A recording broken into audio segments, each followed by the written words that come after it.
വണ്ടിയൊക്കെ ഓടിക്കുമ്പോൾ ശ്രദ്ധിച്ച് യാത്ര ചെയ്യും. ഇപ്പം ഞാൻ കഴിഞ്ഞ ദിവസം നമ്മുടെ ഈ ചെറുപ്പുളശ്ശേരി ഭാഗത്ത് രാവിലെ ഒരു കല്യാണത്തിന് പോയതാണ്. പോണ സമയത്ത് എൻ്റെ വണ്ടിയുടെ തൊട്ട് മുമ്പിലായിട്ട് ഒരു കാറ് വന്നിട്ട് ഒരു വണ്ടിയായിട്ട് ഇങ്ങനെ ആക്സിഡൻ്റായി കിടക്കുക. അപ്പം ഞാനുണ്ട്, എൻ്റെ ഉസ്താദ് ബഹുമാനപ്പെട്ട മുസ്തഫ ഷറഫ് കക്കുപടി, ഞങ്ങൾ രണ്ടും പെട്ടെന്ന് വണ്ടി നിർത്തി അങ്ങോട്ട് ചെല്ലണ സമയത്ത് യൂട്യൂബിലൊക്കെ വ്ലോഗ് ചെയ്യുന്ന 2 ചങ്ങാതിമാരുണ്ട്, ഈബുൾ ചെറ്റ് അങ്ങനെ എന്താ 2 ചങ്ങാതിമാരുണ്ട്. ഈ 2 സഹോദരങ്ങൾ വണ്ടിയിൽ നിന്ന് തെറിച്ചിട്ട് ഇങ്ങനെ താഴ്ത്തി കിടക്കുക. ആ സഹോദരങ്ങളുടെ അമ്മ വായിൽ നിന്ന് ഇങ്ങനെ പല്ലൊക്കെ പോയിട്ട് ചോര ഒലിപ്പിക്കുന്നു.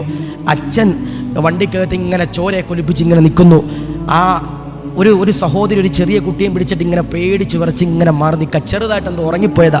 വണ്ടി വന്ന് ഒറ്റയിടി ഞങ്ങളുടെ വണ്ടിയുടെ തൊട്ട് മുമ്പിലുള്ള വണ്ടിയിൽ ഒന്ന് ഇടിച്ചിട്ട് ആകെ പ്രശ്നവും പ്രതിസന്ധി. അതാ ഒറ്റ നിമിഷത്തെ അശ്രദ്ധ മതി പ്രിയപ്പെട്ടവരെ ജീവിതം താറുമാറാകാൻ. അല്ലാഹുവേ, ഞങ്ങളുടെ മക്കളെ നീ കാത്തിരക്ഷിക്കണേ റഹ്മാനെ, ഞങ്ങളുടെ മാതാപിതാക്കളെ കാത്തിരക്ഷിക്കണേ റഹ്മാനെ, ഞങ്ങളുടെ യാത്രയിൽ നീ ബറക്കത്തിൽ അനുഗ്രഹിക്കണേ പടച്ചവനെ.